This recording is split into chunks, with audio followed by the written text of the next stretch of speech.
तो मैं बड़ी सैड भी हो जाती थी कभी जेलस भी कभार। होती थी?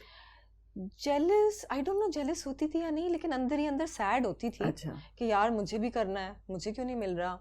मैं बिल्कुल सूखी सी और लंबी सी होती थी और धूप में खेलती रहती थी स्कूल में, तो बिल्कुल डार्क होती थी, बिल्कुल ब्लैक। और बस फिर उसको मिले और अचानक से फिर साइमा ने एक दिन कहा कि तुम दोनों जो है वो ऑडिशन पे जाओ सनसिल्क के ऐड के लिए। तो खैर उस वक्त तक थोड़ा थोड़ा सा शौक बढ़ चुका था, तो हमने कहा अच्छा ठीक है, गए। और अचानक से कॉल आई कि जी आई एम सिलेक्टेड, तो बड़ी खुशी हुई। फिर बाहर था पाकिस्तान से, तो अम्मी का पासपोर्ट एक्सपायर हुआ हुआ था, बहन का वैलिड था, मैंने कहा अच्छा तुम ही चलो साथ। वो गई साथ, कमर्शियल किया।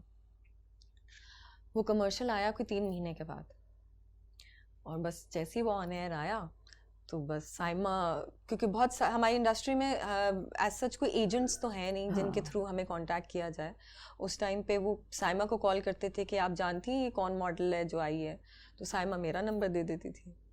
वो इस तरह करते करते एक चीज़ मिली, फिर दूसरी चीज़ मिली, फिर तीसरी चीज़ मिली, करते करते मैंने कमर्शियल्स और शूट्स करना शुरू किए। फैशन शोज़ नहीं किए, डर लगता था, समझ नहीं आती थी कि ये कैसे होगा। फिर भी यही हुआ कि मैंने दोबारा से एक दफ़ा सनसिल्क का कमर्शियल करने फिर बाहर गई, तो उस ज़माने में नबीला आती थी कमर्शियल में। तो शूट के दौरान नबीला मेरे साइड में खड़ी हुई थी और उसने मुझे कहा कि तुम फैशन शोज़ क्यों नहीं करती।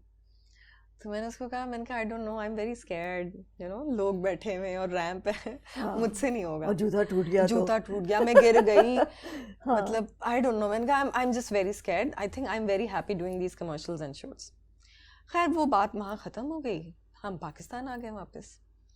उसके कोई 4 दिन के बाद नबीला के ऑफिस से मुझे फ़ोन आया कि नबीला आपको बुला रही हैं, एक फ़ैशन शो है, आप प्लीज़ आके मिल लें सिर्फ।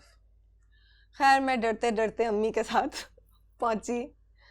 अब वो रिजवान बेग का show, Rizwan Baig is a big name in the industry, और उस ज़माने में जब रिजवान के शोज़ होते थे तो सिर्फ टॉप मॉडल्स होती थी। खैर रिजवान से मिले, उन्होंने देखा और उन्होंने कहा ठीक है। तो वो शो मैंने किया और मेरी टांगे कांप रही थी रैंप पे, मतलब मैं चल रही थी और मैं बस कप कप आ रही थी कि ये क्या हो रहा है मेरे साथ।